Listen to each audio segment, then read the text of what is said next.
Bismillahirrahmanirrahim. Assalamualaikum warahmatullahi wabarakatuh. Sempena hari Jumaat yang mulia ini, saya ingin berkongsi mengenai lafaz basmalah.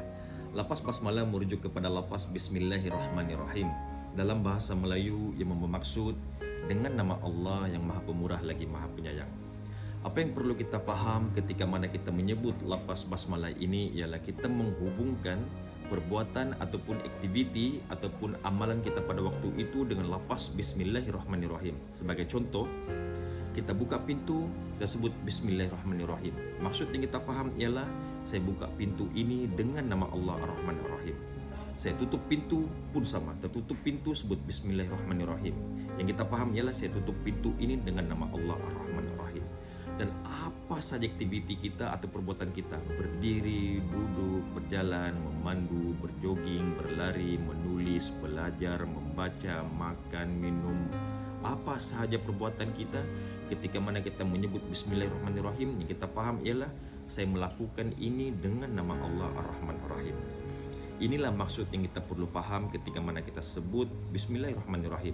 Dan mudah-mudahan dengan kepahaman seperti ini, ia akan menatijahkan kesan ataupun menatijahkan kebaikan dalam dada kita, dalam jiwa kita, minda kita dan juga tindak tanduk kita selepas daripada itu.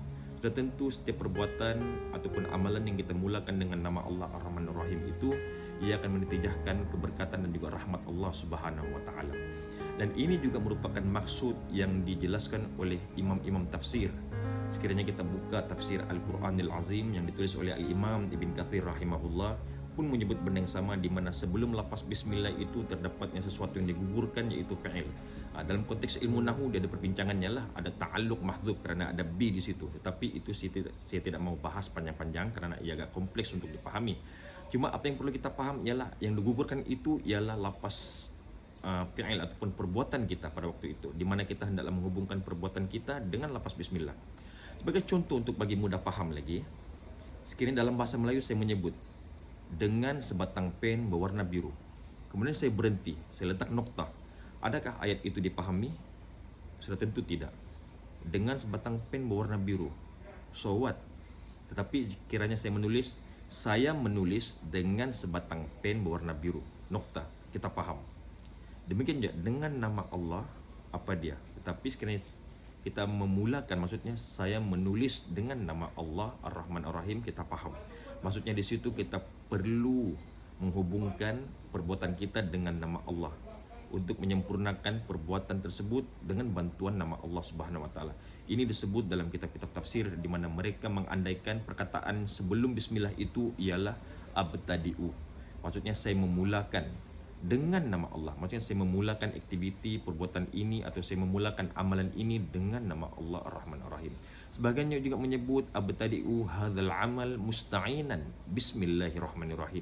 Maksudnya saya memulakan amalan ini dalam keadaan memohon pertolongan dengan nama Allah Ar-Rahman Ar-Rahim. Jadi kesimpulannya, apa yang kita perlu faham ialah ketika mana kita menyebut bismillahirrahmanirrahim, kita hendaklah menghubungkan perbuatan atau amalan kita pada waktu itu dengan lafaz bismillahirrahmanirrahim.